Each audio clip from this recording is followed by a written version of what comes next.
Salut à tous et bienvenue sur ma chaîne Louis-Pion, mes petits bricolos. Alors aujourd'hui une vidéo explicative sur le double allumage. Et puis comme vous êtes très satisfait de la méthode que j'emploie pour les explications et la méthode de travail, on va pas changer une équipe qui gagne, on va rester sur le même principe. Alors voici toutes ces explications en images. Alors, comme pour les autres vidéos, je vous ai représenté le montage donc sur plaquette pour que ce soit plus compréhensible, qu'on ait un bon visuel du montage, mais aussi un visuel aussi sur le câblage. Donc ici, on va parler du double allumage, donc un double interrupteur. Alors pourquoi si dans une pièce, là on va prendre l'exemple d'une salle à manger, on veut avoir plusieurs points lumineux, pilotés d'un seul endroit, mais on voudrait diviser un petit peu cet éclairage pour éviter de soit tout allumer, exemple, allumer le centre et les appliques, mais on voudrait éventuellement aussi pouvoir les séparer, donc soit allumer le centre ou soit allumer les deux appliques. Donc ici, je vous ai représenté donc une boîte à cloison sèche. Dessus, on y mettra donc un appareillage, deux interrupteurs, donc deux modules. Ok. On travaillera toujours en comble, enfin en ce qui me concerne. Donc j'ai choisi de prendre une boîte plastique pour faire tous mes raccordements. Ici, donc, j'ai bien mes deux appliques qui seront pilotées par un interrupteur et le centre de la pièce, le centre de la salle à manger, qui sera piloté par un deuxième interrupteur. Alors, on va commencer à démonter le couvercle de la boîte. Un petit quart de tour. Hop, comme ceci. Ici, j'ai une languette pour éviter de perdre le couvercle. Je peux tirer dessus pour l'enlever, pour le remettre. Il y a juste à le reclipser. Donc, au préalable, j'ai tiré une gaine avec mes trois conducteurs donc en 1,5 mm, la phase, le neutre et la terre, donc un bleu, un rouge et un vert jaune. Du côté du tableau électrique, cette alimentation sera branchée donc sur un disjoncteur divisionnaire de 10 ampères. J'ai repéré la gaine comme à l'habitude, donc là j'ai mis une petite bague bleue. Et en même temps, j'ai créé ma petite bague de scotch, mon étiquette avec marqué éclairage, salle à manger de chaque extrémité pour pouvoir m'y repérer. Donc, on va rentrer notre alimentation dans la boîte, faire une petite fente. Alors, toujours bien rentrer à serre, pour qu'on soit étanche à l'air, qu'il n'y ait pas de souci d'oxydation. Voilà, comme ceci, on a rentré notre alimentation. Notre étiquette, eh bien, elle est visible. Voilà, comme ceci. Maintenant, ce que je vais faire, je vais donc passer des gaines donc de l'interrupteur à la boîte, des appliques à la boîte, du centre à la boîte, et je vais réaliser mon câblage.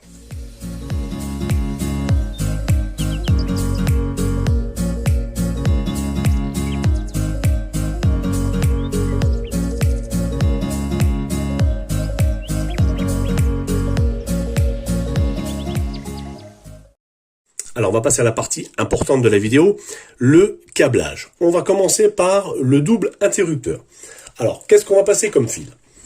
On va avoir besoin, donc, toujours en 1,5 mm, bien sûr, du fil rouge, donc de la phase.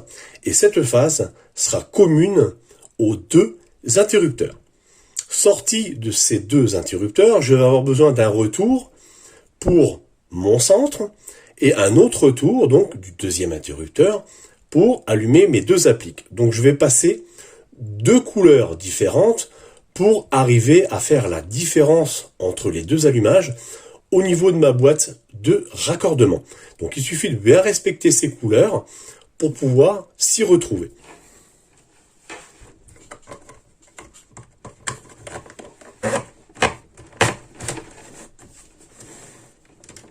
Voilà, jusqu'au niveau d'interrupteur. On laisse un petit peu de longueur. Et on a ça de côté. Alors, pour le câblage des lampes, donc, on a vraiment deux allumages. On va commencer par le centre. Je vais choisir donc la couleur violette du premier interrupteur, d'accord? Donc, ici, je vais continuer avec la couleur violette. Le bleu et le vert jaune, bien sûr, le tout en 1,5 mm². Comme ça, j'ai un bon repérage. Donc le fil violet servira à brancher la lumière pour le centre. Et donc, pour le deuxième allumage, donc les appliques, on va choisir la couleur restante, donc la couleur orange, et on rajoutera bien sûr le neutre et la terre, le bleu, le vert, jaune, en 1,5 mm², donc pour chaque applique. Puisqu'elles sont sur la même commande pour le deuxième allumage.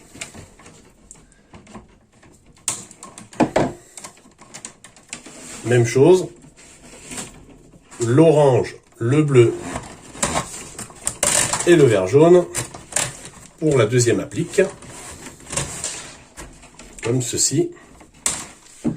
Voilà, comme ça ici, moi au niveau de la boîte, j'ai bien mon repérage, le violet avec le violet, le orange avec le orange. Donc voici, on va pouvoir maintenant commencer à brancher nos boîtes DCL, que ce soit en applique ou en plafond. C'est le même branchement, je vous l'ai déjà présenté dans d'autres vidéos.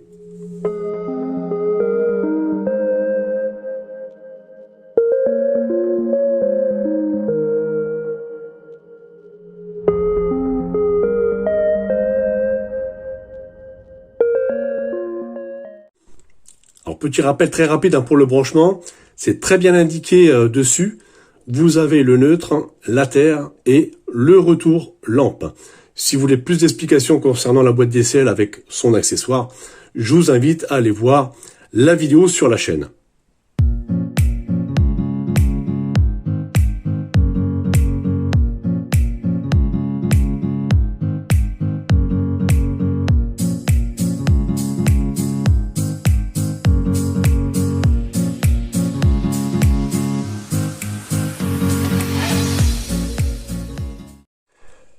Alors, en ce qui concerne le branchement du double interrupteur, on va représenter différemment, bien sûr, suivant le modèle que l'on va acheter, suivant le fournisseur, etc. Je vous mets quelques modèles sur l'écran pour pouvoir représenter un petit peu tout ça, pour que vous puissiez vous y retrouver. Ici, c'est un modèle européen, donc c'est mon fournisseur Solera. Je travaille énormément avec eux, ils ont du matériel de très très bonne qualité. Donc ici, on peut voir que c'est très très bien représenté. On s'aperçoit qu'on a deux interrupteurs, d'accord? On a la phase qui sera en borne 5 pour 1 et en borne 2 pour le second. On choisira la borne 1 par exemple pour alimenter donc notre centre de salle à manger, et donc sur le second la borne 3 pour nos appliques. Alors si vous avez besoin d'appareillage ou ce genre de boîte à cloison sèche, vous pourrez les trouver bien sûr sur ma boutique en ligne Lou & Spion Shop. Alors pour le démontage de ces appareils là, c'est super simple. Ici vous voyez qu'on a une petite encoche. On mettra le tournevis pour faire sauter les deux interrupteurs. Le cache se déboîte très facilement. Voilà, et on va pouvoir procéder maintenant au branchement. Alors, j'ai préparé mes fils au préalable. Ici, donc, on va alimenter le premier interrupteur avec donc la phase, en ce qui me concerne ici, la borne 5. Mais il faut que j'alimente aussi l'autre borne de la phase de l'autre interrupteur. Donc, j'ai préparé un petit fil pour faire un pont. D'accord? Je fais un petit pontage. Donc là, je branche mes deux fils rouges sur la borne ici 5. Alors, ça peut être P ou L pour un autre double interrupteur. D'accord?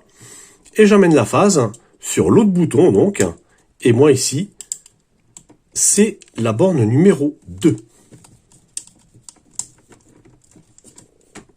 Voilà, un bon serrage, comme ceci. Et là, mes deux interrupteurs sont alimentés par la phase. Ensuite, pour le premier bouton, j'ai décidé d'allumer le centre. Donc, ça sera donc mon fil violet. Je vais le brancher sur la borne 1 du premier interrupteur. En ce qui concerne les appliques sur le deuxième interrupteur, je vais me brancher, en ce qui me concerne sur ce bouton, sur la borne 3. Voilà, le double interrupteur est branché.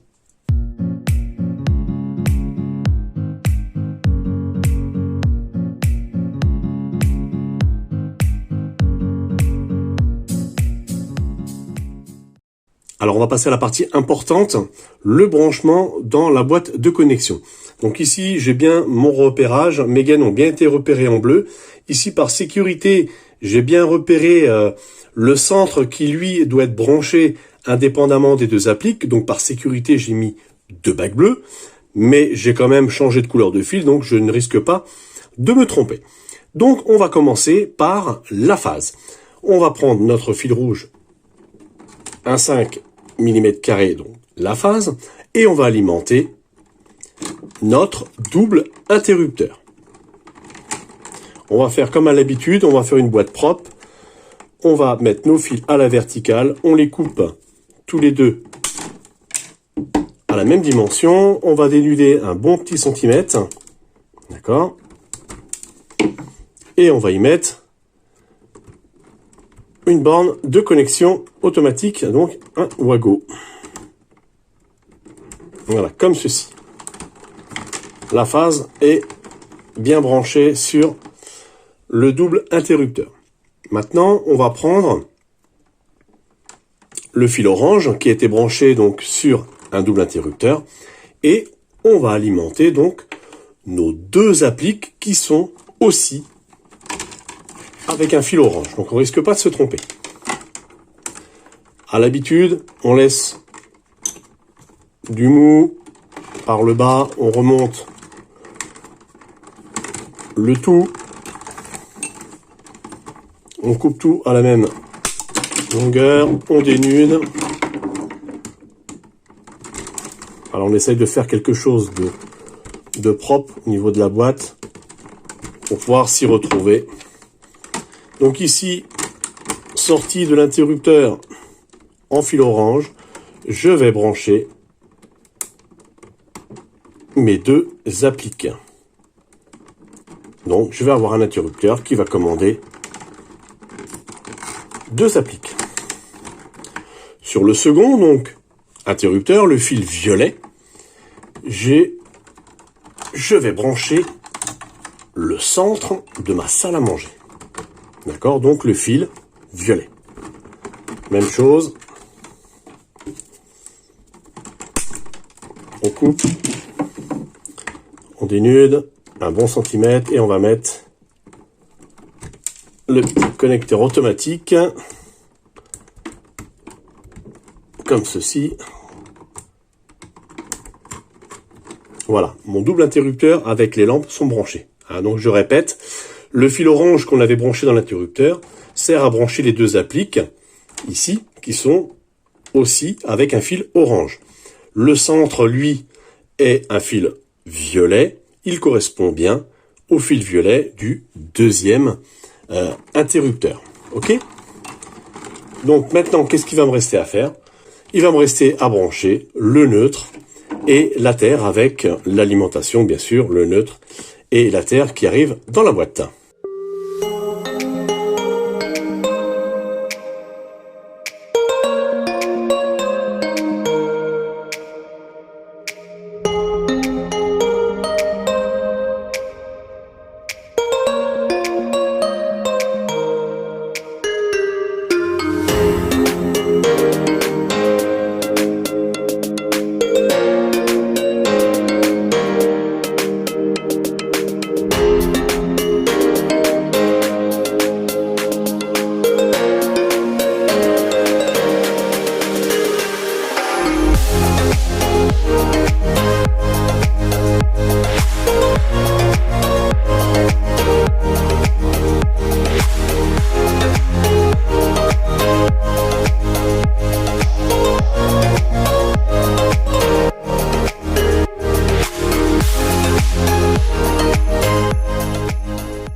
Alors l'installation est terminée, on va pouvoir passer aux essais.